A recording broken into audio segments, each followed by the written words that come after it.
If you're new to gardening, I think the amount of information and knowledge that is perceived to be required to be a gardener can be a little bit off-putting. People come in full of enthusiasm, wanting to garden, and then get disheartened, get put off, become nervous because they think they have to learn everything by the end of next week. Gardening is a continual learning process. You never stop learning, however long you garden. And I think one of those areas where people find a degree of confusion if you're a new gardener is the selection of tools. There's such a range of choice. What do I need? What are the essential tools? Do I need this? Do I need that? What's that for? Why is that looking the way it does?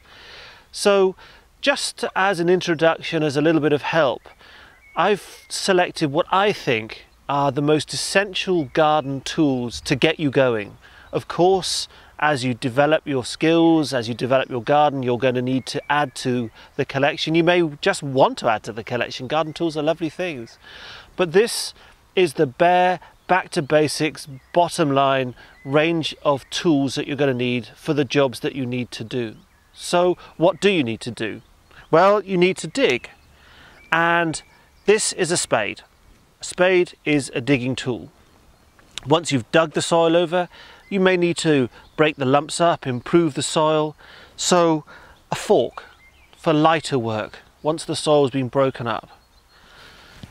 Continuing the cultivation of the soil, you need a cultivator. That's just to make things a little bit more soft and gentle. It also is a great tool for just aesthetically improving a flower bed. You just tweak the soil around, make it look neat and tidy.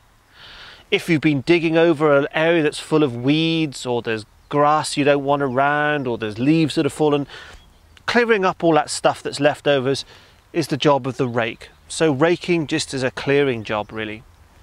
You also use the rake for breaking down the soil to that fine tilth in which you're going to plant either the plants or the seeds.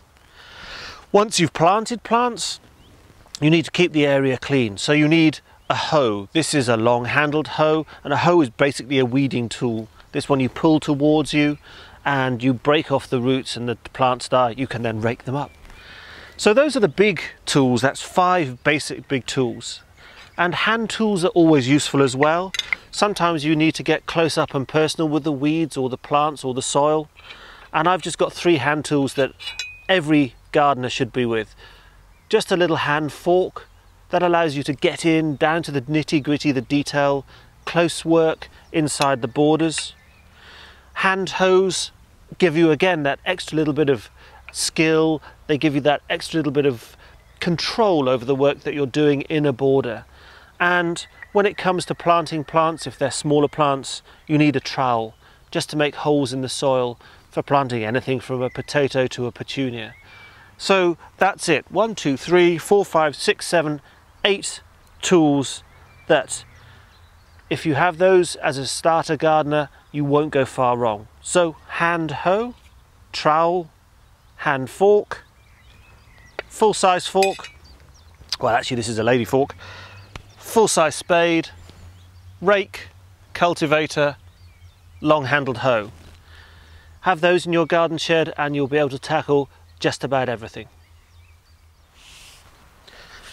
I should add, a tool support is also a really useful piece of kit.